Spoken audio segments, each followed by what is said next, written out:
A man who killed millions. A man whose campaigns turned entire regions into rivers of blood. And yet, this same man nearly reshaped the world map forever. Imagine waking up in a world where half the planet is ruled by one man. And that man came from a tribe most empires didn't even know existed. Genghis Khan began as a nobody, a poor boy abandoned by his own clan, a child who grew up starving, hunted, and betrayed. And yet, this same child would rise to command the largest land empire in human history. The scale of his transformation feels almost impossible, and maybe that's exactly why people fear him even today.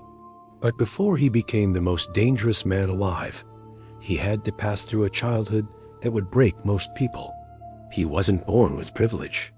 He wasn't born with an army. He wasn't even born with a stable home. He was born into chaos. Tamujin, his birth name, spent his early years running from rival tribes, running from hunger, running from the brutal steppe winters that didn't care whether a child lived or died. And yet, his mind was quietly sharpening like a blade. At one point, his family was so isolated that they survived by eating roots and small wild animals. This wasn't a childhood. It was a survival test. And every day was a new question. Will I make it through the night? But hardship creates a certain kind of intelligence, a kind of vision that comfortable societies never produce. Tamujin learned to track human behavior the same way hunters track prey. He understood loyalty because he had lived through betrayal. He understood strength because he had lived through weakness. He understood leadership because he had never truly been led. And then came the moment that changed everything. Tamujin was captured by a rival clan, his hands locked around a wooden yoke. Most people would break. Tamujin didn't break. He waited. He watched. He studied every guard, every habit, every gap in routine. Fear wasn't a wall. It was information. One night, he saw his chance. A guard fell asleep. Tamujin slipped free, ran into the darkness, and vanished into the steppe. This wasn't just an escape. It was a preview of the man he would become. Fast, decisive, unpredictable, the most dangerous combination. But here's the part people forget. Genghis Khan didn't conquer the world because he was ruthless. He conquered it because he was organized. Even as a young man, he started building alliances with outcasts. He united orphans, runaways, and men who had lost everything. His earliest followers weren't noble warriors. They were survivors like him. And somehow, Tamujin turned this group of nobodies into a disciplined force. If history is a game of chess, Tamujin had started assembling the most unexpected pieces. Enemies who underestimated this rising leader would later wonder how they lost to a man they didn't take seriously. But Tamujin was already thinking beyond revenge. He was thinking like an empire. He saw the Mongol tribes not as separate clans, but as parts of a future machine, one that could reshape entire continents. And as he gathered men who trusted him more than they feared death, he began to realize something terrifying. If he could unify the Mongols, he could challenge the world. And if the world wasn't ready, well, that wasn't his problem. Before Tamujin became Genghis Khan, the tribes of Mongolia were fragmented, constantly at war with each other. Every clan believed it deserved power. Every chief believed he could never be replaced. Temujin saw the flaw immediately. He understood that the greatest threat wasn't the big empires to the south. The real enemy was division. But uniting warriors who hated each other was like asking wolves to form a choir. Still, Temujin had one advantage no other leader possessed. He knew how to turn personal loyalty into military power. He rewarded talent instead of family connections. He promoted the brave, the skilled, the loyal, no matter their birth. This was rare. This was revolutionary. And it made men fight for him with a level of loyalty most kings never experienced. But uniting the tribes wouldn't be peaceful. Temujin's popularity scared the old chiefs, and they were about to strike first. Just when his influence began to grow, his wife Bert was kidnapped by a rival tribe. That wasn't just an attack, it was a declaration of war. And Temujin's answer would change the destiny of the entire steppe. The rescue of Bert wasn't simply personal. It was the spark that would ignite a fire no one could extinguish. And in that fire, Temujin would forge an empire. The rescue of Bert was more than a victory. It was Temujin's first true demonstration of strategic brilliance. He didn't rush blindly into battle. He gathered allies. He studied the terrain. He struck with perfect timing. And when he won, the entire steppe realized something unsettling. Temujin wasn't just another warrior. He was a force. That single victory triggered a chain reaction. Clans that once laughed at him suddenly wanted to negotiate. Warriors who once doubted him started whispering his name with respect and a little fear, because they noticed something unusual. Where other leaders demanded loyalty, Temujin inspired it. But power attracts enemies like blood attracts wolves. The old Mongol aristocrats began to panic. They had ruled for generations, and now a young leader from a broken family was stealing their influence. To them, Temujin wasn't a rising star. He was a threat that needed to be eliminated, and so began a brutal internal war across the steppe. This wasn't Mongols versus outsiders. This was Mongols versus Mongols. A civil war fueled by pride, revenge, and fear of losing control. Temujin fought with speed and precision.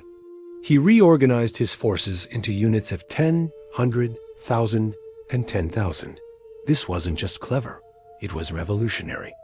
It meant any man, no matter his tribe, could rise through sheer skill. A direct attack on the old system. And yes, some chiefs absolutely hated this. One reportedly said something like, "If this continues, the steppe will belong to slaves and sons of nobodies." To Temujin, that wasn't an insult. That was the plan. One by one, rival tribes fell. Some surrendered willingly, impressed by his discipline. Others resisted until the end and paid for it. And slowly, something historic began to form: unity. By 1206, Temujin had achieved what countless chiefs had failed to do for centuries. He unified the Mongol tribes under a single banner, a moment so rare and powerful that it needed a new identity.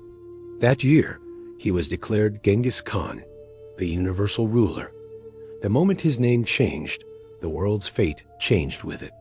But instead of celebrating, Genghis Khan went straight back to work. He began building a military machine unlike anything the world had ever seen.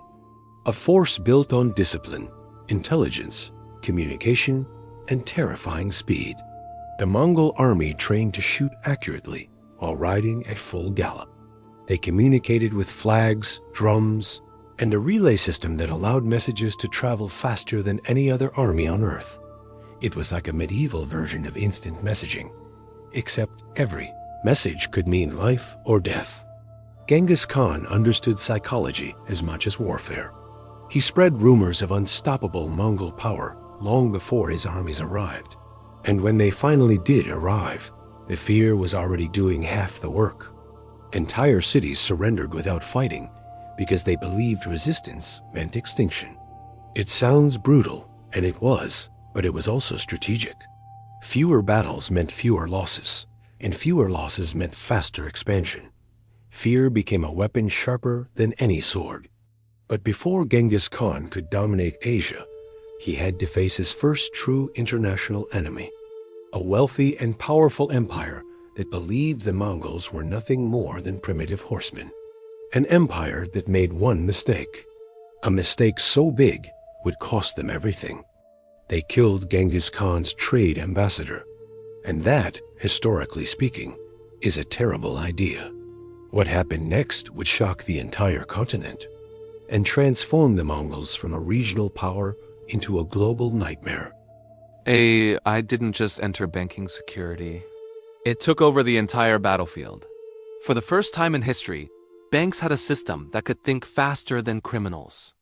A system that didn't sleep, didn't panic, didn't fall for bribes, didn't forget passwords, and definitely didn't get tired during a night shift. I became the guard that never blinks. It started with fraud detection. AI scanned thousands of transactions every second. Patterns no human could notice, AI picked them instantly. A sudden purchase in another state? Flagged. Multiple login attempts at 3 a.m.? Locked. A transaction pattern that feels even slightly suspicious?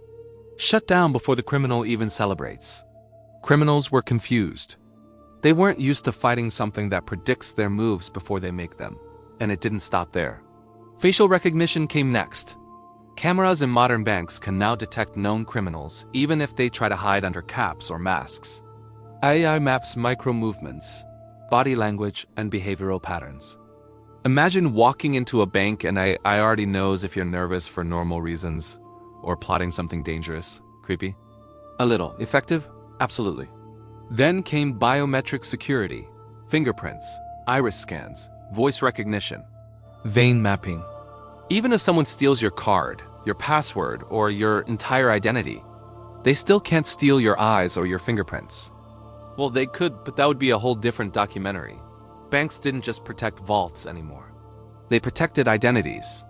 Next evolution: AI-powered cybersecurity defense grids. These systems detect malware before it activates. They hunt intruders inside the network. They seal off vulnerable areas in milliseconds. It's like the bank has a digital immune system. But the most advanced layer? Predictive intelligence. AI can analyze global criminal trends. It can predict what type of attack will happen next. It can identify unusual employee behavior. It can forecast new fraud techniques before they appear publicly. It's basically running the future in its mind and preparing for threats before humans even imagine them. And as digital banking grows, AI becomes the heart of financial safety. Online transfers, mobile banking, crypto storage, digital wallets. All of them rely on smart algorithms guarding the perimeter 24/7. But here's the interesting twist. Even with all this technology, the war between banks and criminals hasn't ended. It has simply changed shape. Criminals are now using AI too. Deep fake voices, fake identities, automated hacking tools. Scams that sound more human than actual humans. The battlefield is no longer physical. It's invisible, silent, fast, and happening every millisecond. But despite everything, banks still have the advantage. Because they're backed by something criminals don't have: global networks, government-level cybersecurity, billions in tech investment, and AI systems that improve themselves daily. From ancient guards with spears, to steel vaults and mechanical locks, to cameras and cybersecurity, to intelligent machines that learn the behavior of every criminal on Earth. Bank security has traveled a long, dangerous, and fascinating path. And today, the real question isn't how banks protect money. It's how far AI will go to protect the future of finance. Maybe one day, vaults won't need passwords. Maybe banks won't even need buildings. Maybe your entire identity will be guarded by an AI companion that knows every transaction you make. Exciting? Yes. Terrifying? Also yes, but one thing is clear. The history of bank security isn't finished. It's just entering its most advanced chapter. If you want more deep dives into the hidden world of finance, crime, and technology, make sure you hit the like button, subscribe, and share this video with someone who loves financial mysteries as much as you do. Your support helps us uncover more stories the world rarely talks about. Stay safe, stay smart, and I'll see you in the next one.